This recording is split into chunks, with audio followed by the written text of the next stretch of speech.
नदीत सोडलं जाईल अशा प्रकारची योजना आहे। या योजनेमुळे संपूर्ण पुण्यामध्ये STPचं एक जाळं तयार होणार आहे, ज्यामुळे पुण्यातल्या सगळ्या वस्त्यांचं सांडपाणी घाणपाणी हे ट्रीट होईल। पुण्यातल्या कुठल्याही नाल्यामध्ये आपल्याला घाणेरडं पाणी त्या ठिकाणी पाहायला मिळणार नाही। अशा प्रकारचं दिल्ली सरकार भी बहुत दिन तक नहीं ठहर पाएगी, बहुत दिन तक नहीं ठहर पाएगी। तो हमारा निशाना सिर्फ महाराष्ट्र सरकार नहीं है, बल्कि मरकजी हुकूमत है और मुल्क का मुस्तकबिल है।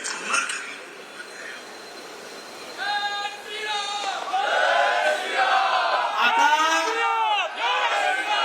वोट जिहादचा नारा दिलाय, वोट जिहाद। आणि वोट जिहाद के सिपासलार कोण आहे तुम्ही ऐकलंय? आणि या वोट जिहाद करता हे त्या उलेमांचे तलवे चाटतायत आणि या ठिकाणी सांगतात दंगेखोरांना मी सोडून देऊ। जर या ठिकाणी वोट जिहाद होणार असेल तर माझं तुम्हाला आव्हान आहे, आता मतांचं धर्मयुद्ध हे आपल्याला देखील लढावं लागेल।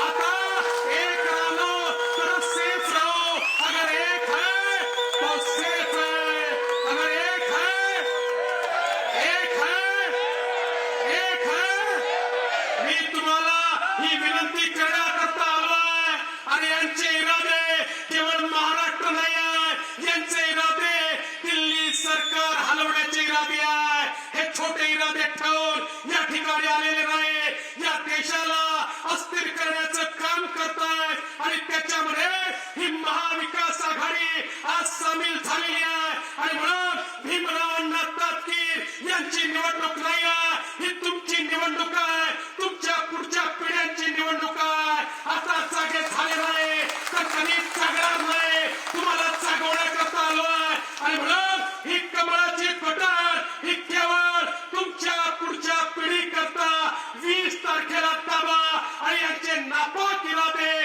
काढून टाका, एवढीच विनंती करतो आणि माझं बोलणं संपवतो।